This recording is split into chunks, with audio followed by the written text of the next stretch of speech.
Doutor Bernardo, você já está aí atendendo no SAD há 7 anos e o serviço tem 11 anos aqui no município. A Elisiane também, vou fazer a mesma pergunta, vocês estão ao mesmo tempo aí nesse serviço. O maior desafio para vocês do SAD foi atender esses pacientes em casa durante o período mais crítico, aliás, os períodos mais críticos, não foram só um da Covid-19, da pandemia? Foi um desafio. Eu acho que foi o período mais crítico, mas muito em receio, né, de contrairmos a doença, de passarmos para outros pacientes, de atender um paciente com Covid e na casa de outros sem Covid e transmitir, ou transmitir na hora de retirar equipamentos, porque a gente tinha que andar no carro, todos juntos, com os equipamentos, atender os pacientes, depois retirar, colocar em um descarte apropriado. E isso trazia muito receio, né, de levarmos para a nossa família, de contaminarmos a equipe e todos no mesmo carro se contaminarem também, o serviço ter que deixar de funcionar um tempo, ou transmitir de um paciente a outro.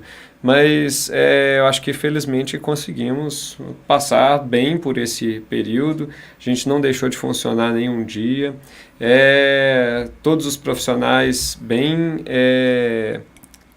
comprometidos, né, na assistência durante esse período, né? Tivemos até funcionária gestante que estava trabalhou a campo um tempo, depois que descobriu foi para o teleatendimento, mas não deixou de fazer atendimentos. Então foi um período difícil, mas eu acho que foi um momento bem superado, apesar das dificuldades.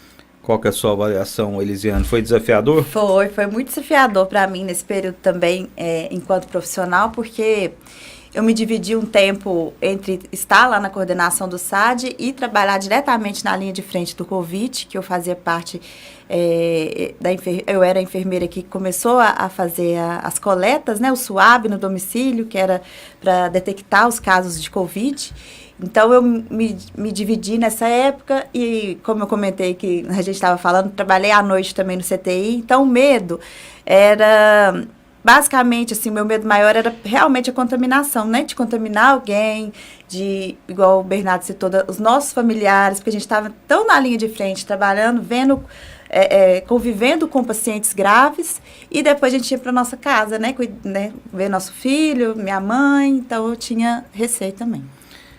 Essa época a gente tem muitas histórias nesse sentido, né? Que vocês estavam lá trabalhando, e principalmente no início, né? Que era tudo incógnito ainda, né? Ou até hoje não estão tentando descobrir o que é o vírus ainda. Imagina naquela época, né? Uhum. E ele muda a cada dia, porque a gente viu casos aí de reportagens de, por exemplo, um médico, uma enfermeira, a pessoa terminava o plantão dela no hospital, ela ia pro hotel. Ou para casa não, e se eu tiver contaminada, aí eu vou passar isso pro meu pai, pro meu avô, pra minha mãe que mora comigo, pro meu marido, pra minha esposa, pro meu filho, minha filha, como é que vai ser? É difícil, né? Se o psicológico não estiver bem, dá ruim. Uhum. Sem dúvida. Porque é muita pressão no profissional da saúde, né? É por isso que a gente tem que valorizar o trabalho de vocês, e muito. Porque se a população estava aqui sofrendo e sentindo aí o drama, né, infelizmente perdemos muitas pessoas aqui em Pará de Minas pela Covid, mas quantas outras não foram salvas também? Entendeu? Então a gente tem que valorizar, e a pressão que a gente que estava, aspas, dentro de casa, já era grande, para vocês que estão ali convivendo diretamente com a doença, é bem mais difícil, é bem mais complicado. Isso aí não tem nem que discutir esse assunto.